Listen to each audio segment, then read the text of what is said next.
এক পক্ষকাল ধরে যে অনুষ্ঠানের সূচনা হয়েছে আমাদের স্কুলে, তারই একটি অংশ হিসাবে আজকে ডক্টর শ্যামাপ্রসাদ মুখোপাধ্যায়ের জীবনী নিয়ে একটি সেমিনারের আয়োজন করা হয়েছে।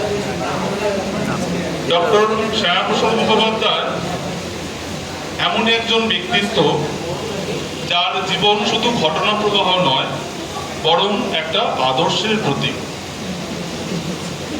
মাত্র 52 বছরের সংক্ষিপ্ত জীবনে তিনি একদিকে যেমন ছিলেন শিক্ষাবিদ, ব্যারিস্টার, রাজনীতিবিদ এবং জাতীয়তাবাদী নেতা।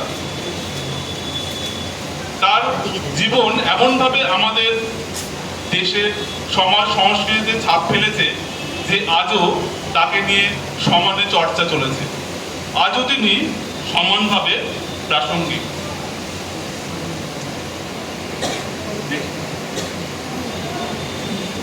ডক্টর শ্যামাপ্রসাদ মুখোপাধ্যায়ের ছবি তোমরা দেখতে পাচ্ছ। 1901 সালের 6 জুলাই কলকাতায় জন্মগ্রহণ করেন ডক্টর শ্যামাপ্রসাদ মুখোপাধ্যায়। তার পিতা ছিলেন এক সুবিখ্যাত ব্যক্তি, তোমরা সকলেই বাংলার বাপ বলে একজনকে চেনো, নিশ্চয়ই আমাকে বলে দিতে হবে না। স্যার আশুতোষ মুখোপাধ্যায় ছিলেন ডক্টর শ্যামাপ্রসাদ মুখার্জির বাবা।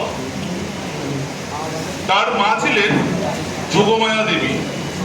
সম্ভ্রান্ত ব্রাহ্মণ পরিবারের সন্তান হিসেবে তিনি শৈশব থেকেই মেধা এবং দৃঢ়তার পরিচয় দেন। প্রেসিডেন্সি কলেজ থেকে তিনি ইংরেজিতে প্রথম শ্রেণীতে প্রথম স্থান অধিকার করেন। এরপর বাংলায় এমএতেও তিনি প্রথম স্থান অধিকার করেন প্রথম বিভাগে। এরপর লন্ডনের লিংকন্স কলেজে তিনি ব্যারিস্টারি পাশ করেন। এই হলেন শ্যামাপ্রসাদ মুখোপাধ্যায়ের যুবক বয়সের ছবি। মাত্র 23 বছর বয়সে তিনি কলকাতা বিশ্ববিদ্যালয়, তোমরা ছবিতে দেখছো, তার ফেলো নির্বাচিত হন এবং 1934 সালে মাত্র 33 বছর বয়সে তিনি বিশ্ববিদ্যালয়ের উপাচার্য হন, যেটা কিন্তু একটা রেকর্ড এবং এই রেকর্ড এখনো পর্যন্ত অক্ষুণ্ণ রয়েছে। এত কম বয়সে বিশ্ববিদ্যালয়ের উপাচার্য আর কেউ হতে পারেননি। তার উপাচার্যকালে বিশ্ববিদ্যালয়ের শিক্ষা এবং গবেষণার ক্ষেত্রে নতুন গতি লাভ করে। তার উপাচার্য থাকাকালীন কলকাতা বিশ্ববিদ্যালয়ে বাংলা ভাষাকে বিশেষ গুরুত্ব দেওয়া হয় এবং শিক্ষার প্রধান একটা মাধ্যম হিসেবে তুলে ধরা হয়। আগে যেখানে ইংরেজি ভাষাতেই পঠন পাঠনটা কম্পালসারি ছিল, সেখানে বাংলা ভাষা একটা ধারা প্রচলন হলো। তার সময়তেই বিশ্ববিদ্যালয়ের সমাবর্তন অনুষ্ঠানে, সমাবর্তন মানে যখন বিশ্ববিদ্যালয়ে পাশ করার পর ছেলেদেরকে ডিগ্রি দেওয়া হয়, সেই সমাবর্তন অনুষ্ঠানে প্রথম বাংলায় ভাষণ দেওয়ার প্রথা চালু হয়। তিনি একদিকে যেমন আধুনিক বিজ্ঞান এবং প্রযুক্তির বিষয়গুলি বিশ্ববিদ্যালয়ে চালু করেছিলেন, তেমনি অপরদিকে সংস্কৃত ভাষা এবং ভারতীয় যে সংস্কৃতির যে মূল ধারা, সেগুলোকেও কিন্তু শিক্ষার আঙিনায় তুলে এনেছিলেন। মানে তিনি সর্বদিক থেকে আধুনিক এবং ঐতিহ্যের একটা মেলবন্ধন ঘটাবার চেষ্টা করেছিলেন। নিশ্চিতভাবে IIM এর নাম শুনেছো। IIM হচ্ছে ম্যানেজমেন্ট শিক্ষার জন্য আমাদের দেশের সেরা প্রতিষ্ঠান। সেই IIM এ ভর্তির জন্য প্রতি বছর ক্যাট পরীক্ষা হয় এবং খুব টাফ একটা পরীক্ষা।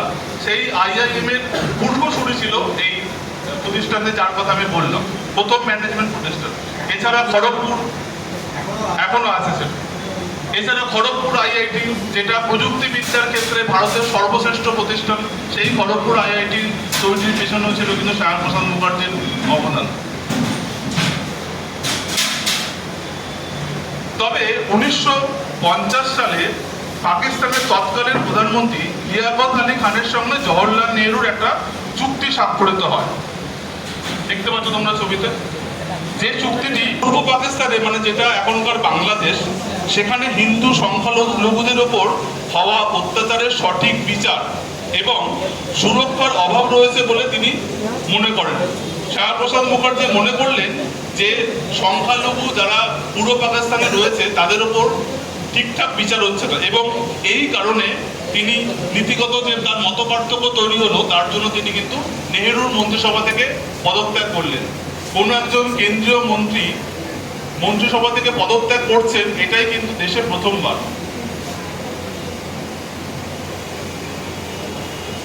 সহযোগিতায় ভারতীয় জনসংঘ প্রতিষ্ঠা করেন। ভারতীয় জনসংঘের যে চিহ্ন, প্রদীপ চিহ্ন, সেটা দেখছো, যেটা কিনা আজকের বিজেপি, যেটা তার আদি রূপ। শ্যামাপ্রসাদ মুখোপাধ্যায় জীবনের সব থেকে বড় এবং চূড়ান্ত লড়াই ছিল কাশ্মীর অন্তর্ভুক্তি নিয়ে। তৎকালীন সময়ে কাশ্মীরে যাওয়া, কাশ্মীরের সুন্দর ছবি তোমরা দেখছো, তৎকালীন সময়ে কাশ্মীরে যাওয়ার জন্য আলাদা পারমিট লাগতো, আলাদা ভিসা লাগতো। কাশ্মীর যেতে গেলে এখন যেমন বিদেশে যেতে গেলে ভিসা লাগে, তখন কিন্তু কাশ্মীর যেতে গেলে সেরকম ভিসা লাগতো। এবং কাশ্মীরে আমাদের যে জাতীয় পতাকা, সেটাও ওড়ানো যেত না, মানে সেটা একটা আলাদা রকম ব্যবস্থা ছিল। এরকম দুই প্রধান আর দুই নিশান, চলবে না চলবে না চলবে না, মানে এক দেশে একই রকম নিয়ম হতে হবে। আর একই দেশে আমি যাব, তার জন্য ভিসা তৈরি করতে হবে কেন? সেখানে জাতীয় পতাকা তুলতে পারবো না কেন? এই নিয়ে তিনি আন্দোলন শুরু করলেন। 1953 সালে মে মাসে তিনি কোনো সরকারি পারমিট ছাড়াই, মানে উইদাউট কোনো ভিসা, যেটা সেই সময় নিতে হতো, কোনো পারমিট ছাড়াই তিনি কাশ্মীরে প্রবেশ করেন। এবং তখনকার যা নিয়ম ছিল, যেহেতু ভিসা নিয়ে প্রবেশ করেন, এখন যদি তুমি ভিসা ছাড়া আমেরিকায় চলে যাও, তোমাকে গ্রেপ্তার করা হবে। তখন তাকে গ্রেপ্তার করা হয়েছিল। সেই অবস্থায় 1953 সালে, মানে গ্রেপ্তার করে জেলবন্দি করে রাখা হয়। সেই অবস্থায় 1953 সালে 23শে জুন কাশ্মীরের কারাগারে বন্দি অবস্থাতেই রহস্যজনকভাবে তার মৃত্যু হয়। তার এই মৃত্যু কিন্তু অনেক দেশ নেতা, অনেক সাধারণ মানুষ এবং তার পরিবার মেনে নিতে পারেননি, এবং এটা একটা মিস্ট্রি হিসেবে থেকে গেছে, এবং এটাকে একটা রহস্যজনক অধ্যায় বলে এখনো মনে করা হয়। আজও তিনি কেন 570 ধারা, মানে আর্টিকেল 370 যখন বিলোপ করে, তখন সেটা ছিল মূলত শ্যামাপ্রসাদ মুখার্জিরই যে ভাবনা চিন্তা বা স্বপ্ন, তারই বাস্তবায়ন। ভারতের যে স্বপ্ন তিনি দেখেছিলেন, আধুনিক ভারতের রাজনীতিতে তার প্রভাবটাই আজও অতুলনীয়। তাকে স্মরণ করতে আজ তার নামে স্মারক মুদ্রা, ডাক টিকিট তৈরি করা হয়েছে। তার নামে তৈরি হয়েছে ব্রিজ, কলেজ, ইউনিভার্সিটি। এই যে ব্রিজ দেখছো, শ্যামাপ্রসাদ মুখার্জির নামে।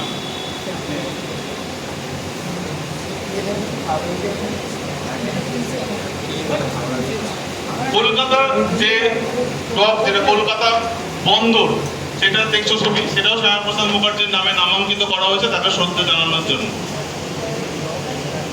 শ্যামাপ্রসাদ মুখার্জির নামে কলেজ আছে, ইউনিভার্সিটি আছে, যার মাধ্যমে তার কাজকে আজও আমরা স্মরণ করি।